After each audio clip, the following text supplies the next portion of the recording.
Исәнмесез, эфирда яңалыклар чыгарылышы, студияда Лилия Гатина, алга таба кайбер темалар турында. Чоллыда коронавирус белән авыручылар саны 9-га артты. Республикада чикләүләр кайчан тәмамланыр? Шәһәрләр ябылмаячак. Рәсми чыганак социаль челтәрләрдә таралган әлеге яңалыкны ялган дип атады. Сайлаулар башланды. Шәһәрдәшләр үз участокларында, урамдагы мобиль палаталарда һәм өйдә килештә тавыш бирә ала.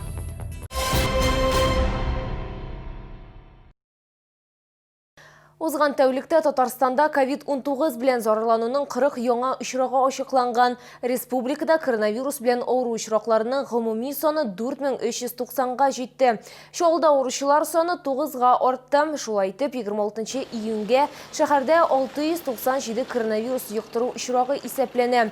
Татарстан буенча авыру очраклары кимүгә барса да, 65 яшьтән олораклар өчен коронавирус белән бәйле изоляция режимы чикләүләрне йомшартуның 3-нче этабында да чикләүләр беткәч тә сакланачак. Бу хакта Роспотребнадзор хезмәтенең Татарстан буенча идарәсе җитәкчесе урынбасары Любовь Авдонина әйтте. Ул чикләүләрне бетерүнең 1-нче этабына республика 1 июньдә күчкәнен искәртте. 19 июньдә исә 2-нче этапка күчеш буенча Роспотребнадзор белән килештерү документы алынган. Әлеге күрсәткечләр 3-нче этапка күчәргә мөмкинлек бирми. Әле 2 атна күзәтәчәкбез. 10 июльдән иртәрәк булмас дип уйлыйбыз, диде Авдонина.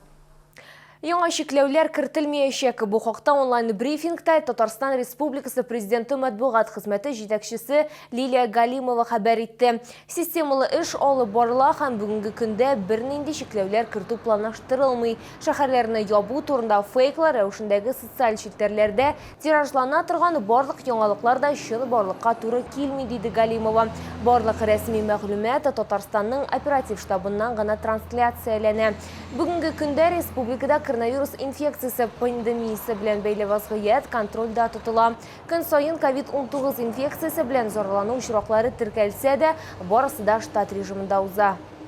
Конституцияга төзәтмәләр өчен алдан тавыш бирү башланды. Сайлау участоклары 22 апрельдән үк ачылырга тиеш иде. Ләкин коронавирус пандемиясе белән бәйле рәвештә сайлаулар соңрак вакытка күчерелде. 25 июньнән россиялеләр илнең төп законына төзәтмәләр кертү өчен тавыш бирә ала. Сайлаулар ничек оештырылган? Киләсе сюжетта.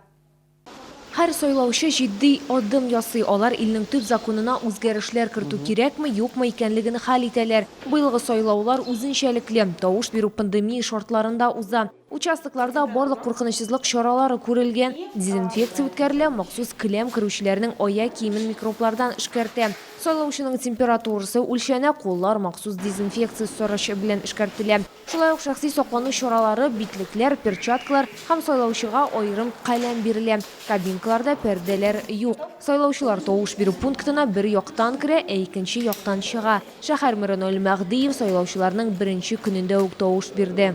Средства индивидуальной защиты имеются в полном объеме, поэтому могу сказать и заверить, что и члены участковой избирательной комиссии, и председатели, и секретари предприняли все необходимые меры для того, чтобы люди могли бы спокойно, не опасаясь ничего, прийти и выразить свою долю. Өйдән чыкмыйча гына тавыш бирергә мөмкин. Моның өчен сайлау участогына шалтыратырга һәм гариза калдырырга кирәк. Сайлаучыга барлык кирәкле саклану чаралары һәм мини-урналар белән киләчәк.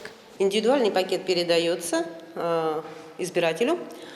Он в заявлении проставляет свои паспортные данные и подпись. Так как мы до дня голосования по квартирам не ходили, не контактировали с людьми, далее он голосует, опускает бюллетень в урну, и члены участковой избирательной комиссии идут дальше по адресам. Бинада кешеләр санын киметү өчен күчмә тавыш бирү пунктлары да ачылды. Бу сайлау участокларын уңайлы дишалылар. Автобуслар халык еш йөри торган урыннарда тора. Очень удобно. На воздухе. Безопасно. Нет скопления людей. Шәһәрдә тавыш бирү өчен 30 автобус һәм 22 палатка бар. Сайлау участоклары иртәнге 8-дән кичке сәгать 8-гә кадәр эшли. Тавыш бирүнең төп көне 1 июльдә була. Лилия Гатина, Валерия Новожилова, Сергей Кищенко, яңалыклар. Şolida yollar tüzülüşü hem rekonstruksiyası aktif olup barılan. Tüzüşçüler gün sayın yanga transport magistrallerin solu hem yol katlamların kapital remontlağı bilen şüghüllene. Yakın orada şehirdeşlerine nindi özgerişler kütü. Bu hakta jurnalistlarga şehir meri köşme kengeşme kısalarında söyledi. Şunda o kuşlarının barışında tekşirdi. Kengeşme ertengi 6'da başlandı. Birinci nokta eski Sorman uramı. Ул M7 federal trassaсын Sorman rayonuna iltüşü yol bilen tutaştıra. Hem Kama Oryağı zonasına turu yolunu temin ete. Bir de yol katlamına kapital remont yasala. Объектны октябрь ayına topşırığa planlaştıralar. Эта дорога не была рассчитана по такое количество транспорта в начале строительства города. Я думаю, это мечта автомобилистов, которые заезжают, выезжают, для того, чтобы было две полосы туда, две полосы обратно и разделительная полоса. Жевлилер үшін метр ярым кеңліктегі тротуарлар солынашақ, шулай коллекторлар түзіле. Ноэль Мәғдиев якын территорияны түзіклендіруге де ихтибар етерге керек деп осызықлады. У некоторых образец содержания территории раритет, у некоторых небольшие филиалы городской свалки. Ничего ждать не надо. Надо с каждым собственником встретиться, проговорить. Мы же не предлагаем именно вводить порядок на территории города. Мы на городской территории сами наводим порядок. Машина түзеліші Урамын Залесный проспектына қадер девам ету бойынша актив іш алып барыла. Участокның ұзынлығы 1300 километр, har yoqqa 2 полоса қаралған. Строим новую дорогу отсюда. Вот так в поле уходим. Значит, продолжение улицы Машиностроительной, кольцо. И идем и выходим на 40 лет Победы на кольцо. С пересечения через трамвайные пути резиновое покрытие будет укладываться на трамвайных путях. Остановки переносятся трамвайные. Түзушілер Шамиль Усманов урамындағы юл участығында да темпіні кеметмейлер. Вахитов проспектынан Татарстан урамына қадар юлыны капитал түзіліктендірелер. Реконструкция қысаларында 250 парковка урыны болдырылашақ. Раскольников урамы білен Марат Юсупов урамы кеселішінде элеватор тауы бистесіне қадар юл солынашақ. Бұл Шулман проспектынан транспорт ағымын кеметерге мүмкінлік берешек. Лилия Гатина, Ленар Султанов, Яңалықлар. Күн күріш қалдықлары, тәмәкі төпшіклері, пыялав атықлары. 4-21 йұртында ешеушілері йұрт яны территориясы ташланды қалда деп біршіла. Әр қайда шүпшар. Лидерәші компанияға мөрәжағат ету нәтиже бермей, орынға хабаршыбыз шықты. Вот такая ситуация за дом 421. Здесь достаточно давно не убирают мусор. А можно ведь разбитые стекла и так далее. Бұл кадрларына 4-21 йұртындағы битараф болмаған шәһәрдәшләр жібәді. Кадрларда йұрт яны территориясының ұнытылған болуы көріне. Здесь сзади дома достаточно давно не убираются, уже года 2, наверное. И можно тут увидеть и бутылки, и все на свете. Как-то еще жековские работники работали, чистили когда-то, и после этого забыли нас. Участок көп қатлы йұрт білен балалар бақшасы арасында орнашқан, бірде балалар ешері. Дети ходят и просто свободно гуляя, можно о чем-то задуматься и просто не заметить стекла и как-то пораниться. А бутылки, все равно как-то немножко неприятно, то, что видеть тут бутылки и весь этот мусор.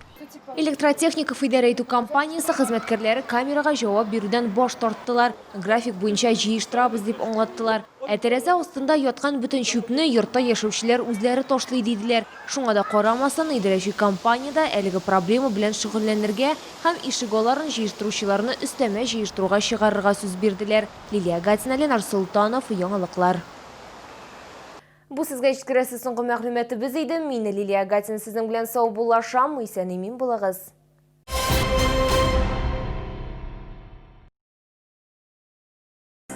У вас есть уникальный шанс выгодно инвестировать денежные средства в недвижимость, купив земельный участок в коттеджном поселке Гренландия. Коттеджный поселок находится вблизи национального парка Нижняя Кама. Реализовано более 20% земельных участков. Телефоны офиса продаж 8 965 609 28 28.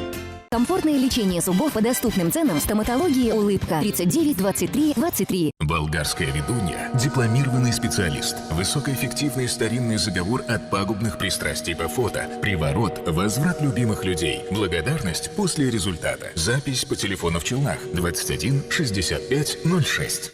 Набережно-Челнинский институт Казанского федерального университета, крупнейший вуз Закамского региона, ведет набор студентов по направлениям высшего образования всех уровней подготовки, а также среднего профессионального образования. Более 900 бюджетных мест. Набережно-Челнинский институт КФУ. Университет надежных перспектив.